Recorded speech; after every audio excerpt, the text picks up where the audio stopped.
Hello dear students, welcome to our YouTube channel medico nursing classes. आज की class का हमारा टॉपिक है एक्टिवेटेड पार्शियल थ्रोम्बोप्लास्टिन टाइम। कैसे ये एपीटीटी टेस्ट किया जाता है, कौन कौन सी कंडीशंस के अंदर इसको किया जाता है, कैसे इसकी नॉर्मल वैल्यूज़ डिनोट की जाती है, कैसे इसकी नॉर्मल वैल्यूज़ के बाद जब भी कोई हिपेरिन थेरेपी वारफेरिन थेरेपी चल रही होती है तो क्या चेंजेज हमें देखने को मिलते हैं, उसके बारे में हम आज इसकी क्लास के अंदर डिस्कस करेंगे। तो आइए आज की क्लास शुरू करते और डिस्कस करते हैं। एपीटीटी जो टेस्ट है, एक्टिवेटेड पार्शियल थ्रोम्बोप्लास्टिन टाइम जो टेस्ट है, ठीक है, उसके बारे में पूरा डिस्कस करते हैं। तो एक्टिवेटेड पार्शियल थ्रोम्बोप्लास्टिन टाइम, ये इसको शॉर्ट में हम लिख सकते हैं एपीटीटी, ठीक है। एपीटीटी ये इसका शॉर्ट फॉर्म है, ठीक है। तो ये जो टेस्ट है वो क्यों किया जाता है? ये एक ब्लड टेस्ट है। क्या है? एक ब्लड टेस्ट है,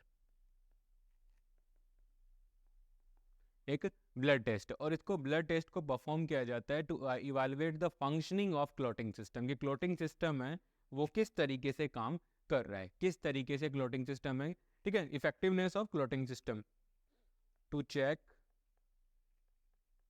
क्या क्या चेक करना है? Effectiveness,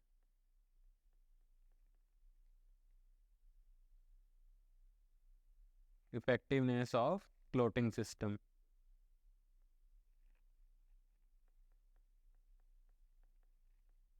clotting system. Clotting system की इफेक्टिवनेस को चेक करने के लिए एक्टिवेटेड पार्शियल थ्रोम्बोप्लास्टिन टाइम ये टेस्ट है वो किया जाता है। और ये जो टेस्ट है वो क्यों किया जाता है? नॉर्मली क्या किया जाता है? क्लोटिंग सिस्टम के बारे में पता करने के लिए, साथ के साथ कोई भी क्लोटिंग फैक्टर की डिफिशियंसीज हो, ठीक है, कोई भी क्लोटिंग फैक्टर की जो भी डिफिशियंसीज है कि भाई कौन सा क्लोटिंग फैक्टर है वो मिसिंग है, उसका पता लगाने के लिए भी हम activated partial thromboplastin time test है यानी कि एपीटीटी का जो टेस्ट है वो किया जाता है, ठीक है। और जो फैक्टर्स मिसिंग है उसके बारे में भी पता लगाया जा सकता है। और दूसरा, इस सबसे इंपॉर्टेंट ये जो टेस्ट है वो इसलिए किया जाता है ताकि अगर पेशेंट को, इफ अगर पेशेंट हिपेरिन थेरेपी पे है, हिपेरिन, अगर पेशेंट हिपेरिन थेरेपी पर है, अगर पेशेंट हिपेरिन थेरेपी के ऊपर है तो इफेक्टिवनेस, इफेक्टिवनेस कि हिपेरिन जो थेरेपी आप दे रहे हो, जो हिपेरिन थेरेपी आप दे रहे हो पेशेंट को, उसकी इफेक्टिवनेस को इवालुएट करने के लिए भी ये एपीटीटी टेस्ट है वो किया जाता है। अब यहाँ पर आपके पास एक एमसीक्यू आ सकता है स्टूडेंट। वो एमसीक्यू ये आ सकता है कि एक पेशेंट है, is under going to the heparin therapy, patient है उसको हिपेरिन थेरेपी है वो चल रही है। अब हिपेरिन थेरेपी की इफेक्टिवनेस को इवालुएट करने के लिए हम कौन सा टेस्ट है, कौन सा ब्लड टेस्ट है वो परफॉर्म किया जाता है? तो एपीटीटी का जो टेस्ट है वो किया जाता है, ठीक है। साथ ही साथ में पेरिन की इफेक्टिवनेस बताएगा, साथ के साथ कोई अदर कोएगुलेटिव जो डिसऑर्डर्स है, कोई भी अदर कोएगुलेटिव जो भी कोएगुलेशन से रिलेटेड कोई डिसऑर्डर है उसके बारे में भी ये टेस्ट क्या करता है? बताता है, ठीक है। नेक्स्ट हम बात करते हैं सबसे इंपॉर्टेंट पॉइंट, इसकी जो नॉर्मल वैल्यू होती है, एपीटीटी की जो नॉर्मल वैल्यू होती है वो कितनी होती है? 30 to 40 सेकेंड्स। याद रखिएगा ये सबसे इंपॉर्टेंट वैल्यू है। यहाँ से ही हमारी हिपेरिन थेरेपी की इफेक्टिवनेस का हम पता लगा सकते हैं कि हिपेरिन है वो कितना इफेक्टिव हुआ है, ठीक है। तो एपीटीटी की जो नॉर्मल वैल्यू है वो कितनी है? 30 to 40 सेकेंड है, वो इसकी एक नॉर्मल वैल्यू है। नेक्स्ट हम बात करते हैं कि जो एपीटीटी का जो टेस्ट है, जो एपीटीटी का जो टेस्ट है वो कौन कौन सी कंडीशंस के अंदर किया जाता है। फर्स्ट वन है to check the bleeding disorder. कोई भी ब्लीडिंग डिसऑर्डर है उसको चेक करने के लिए परफॉर्म किया जाएगा। कोई भी प्रकार, किसी भी प्रकार का कोई भी ब्लीडिंग डिसऑर्डर से रिलेटेड कोई भी डिसऑर्डर होगा उसके बारे में ये हमें एपीटीटी टेस्ट है वो बता देता है, क्योंकि ये मोस्टली हमें कोएगुलेशन के बारे में बताता है। मोस्टली हमें किसके बारे में बता रहा है? कोएगुलेशन। और meaning coagulation meaning blood clotting. क्या बता रहा है? Blood clotting. मोस्टली हमें ये क्या बता रहा है? ब्लड क्लोटिंग सिस्टम के बारे में बता रहा है। दूसरा, ये क्या करता है? ये हमें पहला हमें बता रहा है ब्लीडिंग डिसऑर्डर के बारे में। दूसरा हमें ये बताएगा हिपेरिन थेरेपी के बारे में, यानी कि effectiveness of heparin therapy, effectiveness, ठीक है, effectiveness, effectiveness of heparin therapy, heparin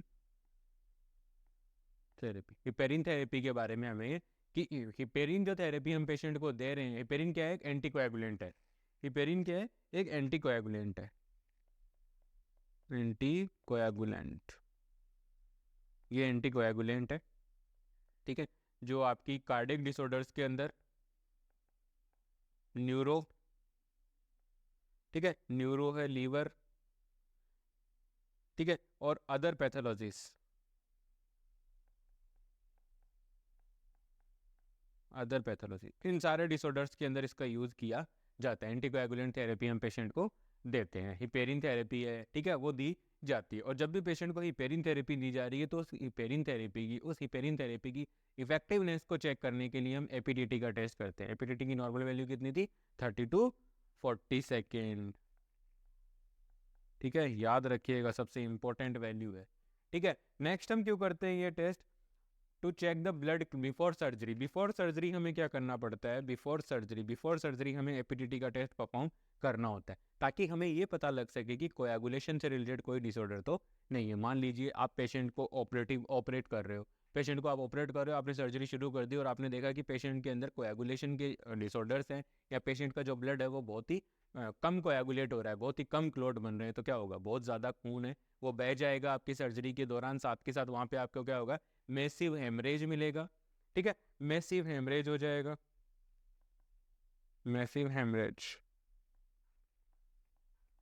आपको मैसिव हेमरेज वहाँ पे देखने को मिलेगा आपकी जो सर्जरी है उसके अंदर, ठीक है। तो ये सारे डिसऑर्डर्स होने के चांसेज होते हैं, ठीक है, ये सारे डिसऑर्डर्स होने के क्या होते हैं? वहाँ पर चांसेस होते हैं। और नेक्स्ट है ड्यूरिंग प्रेगनेंसी। ड्यूरिंग प्रेगनेंसी के अंदर भी ये जो टेस्ट है वो किया जाता है, क्योंकि ड्यूरिंग प्रेगनेंसी के अंदर क्या होता है? बॉडी के अंदर बहुत सारे फिजियोलॉजिकल चेंजेस आते हैं, ठीक है, physiological changes, physiological changes, physiological जो भी हमारे ये फिजियोलॉजिकल चेंजेज हैं, जो भी हमारे ये फिजियोलॉजिकल चेंजेज हैं, इन सारे जो प्रेगनेंसी के दौरान क्या होता है? प्रेग्नेंट लेडी की बॉडी के अंदर बहुत सारे फिजियोलॉजिकल चेंजेज होते हैं, बहुत सारे फिजियोलॉजिकल क्या होते हैं? चेंजेस होते हैं, जिनकी वजह से हो सकता है कि लीवर है वो एक्सेस फंक्शन कर रहा हो, या लीवर के एंजाइम्स बढ़ गए हो, या फिर क्या हो रहा है वहाँ पे? एपीडीटी यानी कि क्लोटिंग मैकेनिज्म है वो बहुत ज़्यादा या तो बहुत ज़्यादा बढ़ गया हो, ठीक है, क्लोटिंग की जो प्रोसेस है वो बहुत जल्दी हो रही हो या फिर बहुत ही डिले हो रही हो, ठीक है। तो इन सब का डायग्नोसिस करने के लिए भी हमें क्या करना पड़ता है? प्रेगनेंसी के दौरान भी हमें एपीडीटी का टेस्ट करना होता है। साथ के साथ नेक्स्ट होता है हमारा मॉनिटर द लीवर फंक्शन। हम सब जानते हैं कि क्लोटिंग के लिए सबसे इंपॉर्टेंट जो प्रोटीन होती है, क्लोटिंग मैकेनिज्म में एक प्रोटीन का इन्वॉल्वमेंट होता है। कौन सी प्रोटीन होती है? फिब्रिनोजन, सॉरी, कौन सी प्रोटीन होती है? फिब्रिनोजन। और फिब्रिनोजन जो प्रोटीन है वो कहाँ से बनती है? लीवर से बनती है, ठीक है, वो प्रोटीन कहाँ से बनती है? लीवर से बनती है। तो अगर लीवर फंक्शन आप इवालुएट कर रहे हो, लीवर के अंदर कोई भी डिसऑर्डर है, तो उस कंडीशन के अंदर क्या होगा? फिब्रिनोजन है वो इनसफिशिएंट बनेगी तो क्या होगा? वहाँ पे क्लोटिंग डिक्रीज, क्या हो जाएंगी? क्लोटिंग डिक्रीज हो जाएगी। ये सारे चांसेस होने के, ये सारे चेंजेस होते हैं, ये सारे जो भी चेंजेस होने के बहुत ज़्यादा चांसेस होते हैं कि वहाँ पे क्लोटिंग, अगर लीवर डिसऑर्डर है पेशेंट को, तो वहाँ पे क्लोटिंग है वो इम्पेयर्ड हो जाती है, क्लोटिंग कम हो जाती है और पेशेंट के अंदर मैसिव हेमरेज होने के चांसेस होते हैं, ठीक है। तो ये जो अभी हमने पढ़े वो सारे वो थे इंडिकेशंस थे कि कौन कौन सी कंडीशंस के अंदर हमें एपीटीटी का जो टेस्ट है वो परफॉर्म करना होता है। नेक्स्ट देखते हैं स्टूडेंट। नेक्स्ट हम देखते हैं कि अगर कोई पेशेंट इंटरमिटेंट, ठीक है, एक वर्ड आया यहाँ पे इंटरमिटेंट, यहाँ पर एक वर्ड है सबसे इंपॉर्टेंट। इंटरमिटेंट का मतलब है कि इनरेगुलर,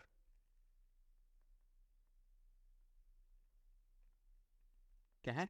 इनरेगुलर। अगर कोई पेशेंट इंटरमिटेंट हिपेरिन थेरेपी ले रहा है, अगर कोई पेशेंट इंटरमिटेंट हिपेरिन थेरेपी ले रहा है, तो हमें क्या करना है? जब हम पेशेंट को डोज एडमिनिस्टर करने जा रहे हैं, जब मान लीजिए जब हम पेशेंट को शेड्यूल डोज एडमिनिस्टर कर रहे हैं, जो भी डॉक्टर ने एडवाइस किया है कि हाँ इसको मॉर्निंग इवनिंग में देनी है या फिर एक दिन छोड़ के एक दिन देना है, इंटरमिटेंट दे रहे हैं, तो जब हम पेशेंट को डोज देने जा रहे हैं, हिपेरिन थेरेपी है उसकी डोज देने जा रहे हैं, तो उसके 1 आवर पहले हमें क्या करना है? पेशेंट का ब्लड सैंपल लेना है और ब्लड सैंपल लेकर के हमें एपीटीटी का टेस्ट है वो परफॉर्म करना है। कौन सा टेस्ट? एपीटीटी का, एक्टिवेटेड पार्शियल थ्रोम्बोप्लास्टिन टाइम है वो टेस्ट चेक करना है, ताकि उससे हमें ये पता चल सके कि हमने जो पिछली हिपेरिन थेरेपी दी थी उसका कोई इफेक्ट हुआ कि नहीं हुआ, क्या एंटीकोएगुलेशन है वो ज़्यादा तो नहीं हो गया हो, ठीक है, ओवरडोज तो नहीं हो रही है हिपेरिन की। इन सब का पता लगाने के लिए हमें ये टेस्ट करना जरूरी होता है। साथ के साथ हमें एक इम्पॉर्टेंट बात है जो ध्यान रखनी होती है कि जब भी हम हिपेरिन थेरेपी वाले पेशेंट, जो पेशेंट हिपेरिन थेरेपी पर है और हिपेरिन थेरेपी वाले पेशेंट का एपीटीटी टेस्ट के लिए हम ब्लड सैंपल ले रहे हैं, तो हमें उस आर्म से कभी भी ब्लड सैंपल नहीं लेना है जिस आर्म के अंदर हिपेरिन दिया जा रहा है। जिस आर्म के थ्रू, जिस आईवी रूट के थ्रू या जिस वेन के थ्रू आप पेशेंट को क्या दे रहे हो, हिपेरिन दे रहे हो, उसी वेन से, उस हैंड की या उस आर्म की वेन से आपको ब्लड सैंपल नहीं लेना है, वरना क्या हो सकती है, cause false reading, cause false result. ये एक इरेगुलर और एक फॉल्स रिजल्ट है, वो कॉज हो सकता है, ठीक है। और हमें जब भी हमें ध्यान रखना है, नॉर्मल वैल्यू कितनी थी एपीटीटी की, 30 to 40 सेकेंड्स, ठीक है। अगर किसी पेशेंट को हिपेरिन थेरेपी चल रही है स्टूडेंट, अगर किसी पेशेंट को हिपेरिन थेरेपी चल रही है, तो हिपेरिन थेरेपी के दौरान जो एपीटीटी का जो टाइम है वो 1.5 से 2.5 गुना बढ़ जाना चाहिए। ज़्यादा से ज़्यादा कितना बढ़ना चाहिए, 1.5 से 2.5 गुना बढ़ जाना चाहिए, ठीक है। ये तो नॉर्मल है। अगर इससे ज़्यादा एक्सटेंड या इसके बियॉन्ड अगर लेवल जा रहा है या बियॉन्ड अगर टाइम जा रहा है, बहुत ज़्यादा टाइम बढ़ गया है, तो वो क्या कॉज कर सकता है, कॉज ब्लीडिंग डिसऑर्डर या ब्लीडिंग टेंडेंसी। वहां पर ब्लीडिंग टेंडेंसी है वो देखने को मिल सकती है, ठीक है। यानी कि अगर 1.5 से 2.5 टाइम, अगर 1.5 से 2.5 गुना अगर वैल्यू नॉर्मल वैल्यू से बढ़ रही है तो कोई दिक्कत नहीं है।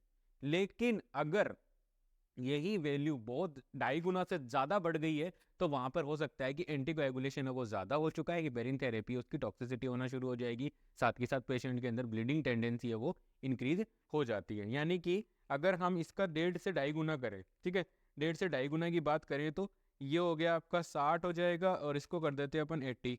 अगर हिपेरिन थेरेपी के बाद अगर एपीटीटी के टेस्ट के अंदर आपको 60 to 80 अगर आपको कोएगुलेशन क्लोटिंग टाइम मिल रहा है तो वो नॉर्मल है, ठीक है, 80 तक नॉर्मल है। बट बियॉन्ड 80, अगर वो बियॉन्ड 80 जा रहा है, ठीक है, 90 जा सकता है, 100, 110, 120 अगर ये जा रहा है, इसका मतलब है कि पेशेंट के अंदर ब्लीडिंग टेंडेंसी है वो बढ़ चुकी है। अब हमारी हिपेरिन थेरेपी का वहाँ पे डिसएडवांटेज या डिसऑर्डर्स हमें देखने को मिल सकते हैं, ठीक है। तो अब हमें क्या करना पड़ेगा, एंटीकोएगुलेशन थेरेपी को हमें क्या करना पड़ेगा, स्टॉप करना पड़ेगा। साथ के साथ अगर पेशेंट के अंदर कोई ब्लीडिंग टेंडेंसी है तो उसके लिए हमें क्या करना पड़ेगा, एंटीडोट्स रखने पड़ेंगे, ठीक है। नेक्स्ट हम बात करते हैं, इंपॉर्टेंट नोट दिया गया है, नेक्स्ट हम देख रहे थे, नेक्स्ट एक इंपॉर्टेंट नोट दिया गया है, वो नोट क्या है उसको देखते हैं। वो ये नोट ये कह रहा है, नोट है वो ये कह रहा है कि अगर कोई पेशेंट, अगर एपीटीटी की वैल्यू अगर किसी पेशेंट के अंदर 100 सेकंड से ज़्यादा हो जाती है, ठीक है, अगर किसी पेशेंट के अंदर, अगर कोई पेशेंट जो हिपेरिन थेरेपी ले रहा है with heparin therapy, with heparin with heparin therapy, अगर कोई पेशेंट हिपेरिन थेरेपी ले रहा है और उसके अंदर एपीटीटी की वैल्यू अगर 100 सेकंड्स हो जाती है, 100 सेकंड हो जाती है, और मान लीजिए उसी पेशेंट के अंदर थ्रोम्बोसाइटोपिनिया है, थ्रोम्बोसाइटोपिनिया, अगर उसी पेशेंट के अंदर थ्रोम्बोसाइटोपिनिया है, अगर उसी पेशेंट के अंदर थ्रोम्बोसाइटोपिनिया मतलब decrease platelet count, decrease platelet counts, अगर उसी पेशेंट के अंदर प्लेटलेट काउंट्स है वो भी कम है, तो उस सिचुएशन के अंदर पेशेंट के अंदर ब्लीडिंग की टेंडेंसी है वो क्या हो जाती है, बढ़ जाती है, इंक्रीज ब्लीडिंग टेंडेंसी,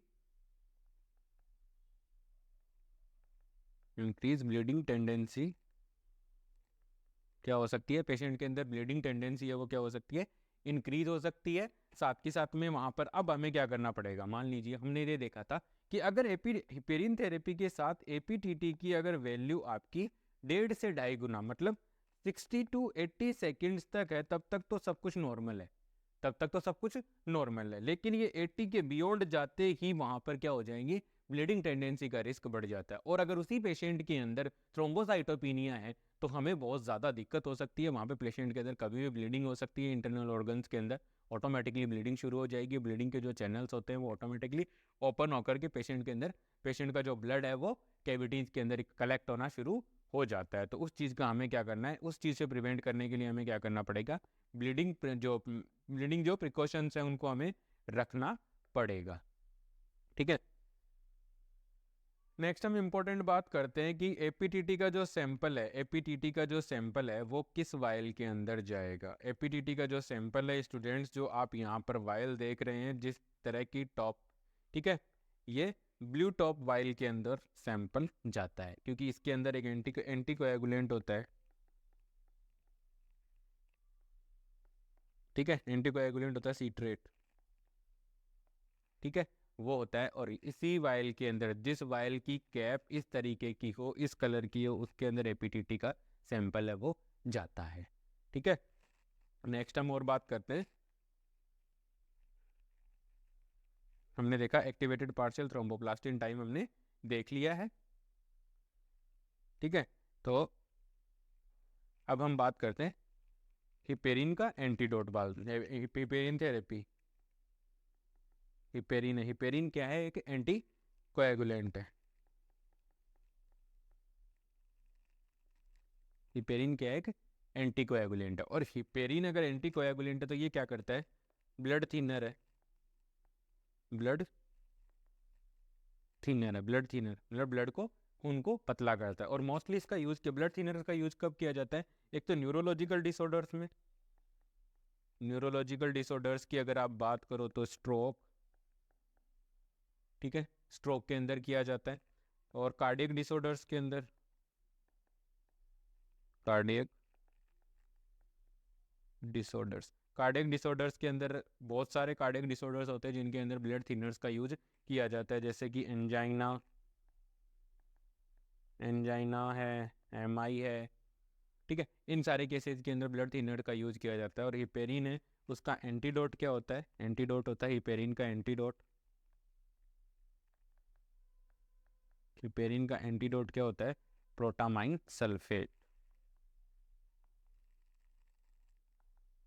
प्रोटामाइन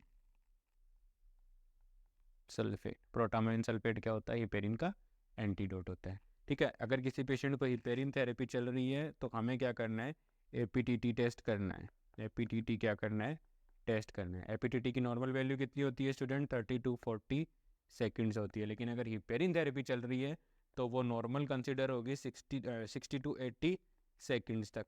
ठीक है, ये नॉर्मल है। अगर किसी पेशेंट को हिपेरिन थेरेपी के साथ अगर ये रिजल्ट आ रहा है आपका एपीटीटी का 60 to 80 सेकेंड, ये नॉर्मल है। बट बियॉन्ड 80 वो ब्लीडिंग टेंडेंसी को इंक्रीज करता है। आज की क्लास में इतना ही। आई होप मेरे द्वारा प्रोवाइड किया गया आईपीटीटी का जो लेक्चर था वो आपकी नर्सिंग ऑफिसर रिक्रूटमेंट एग्जामिनेशन की प्रिपरेशन में आपकी हेल्प करे। Please like, share and subscribe. Thank you so much.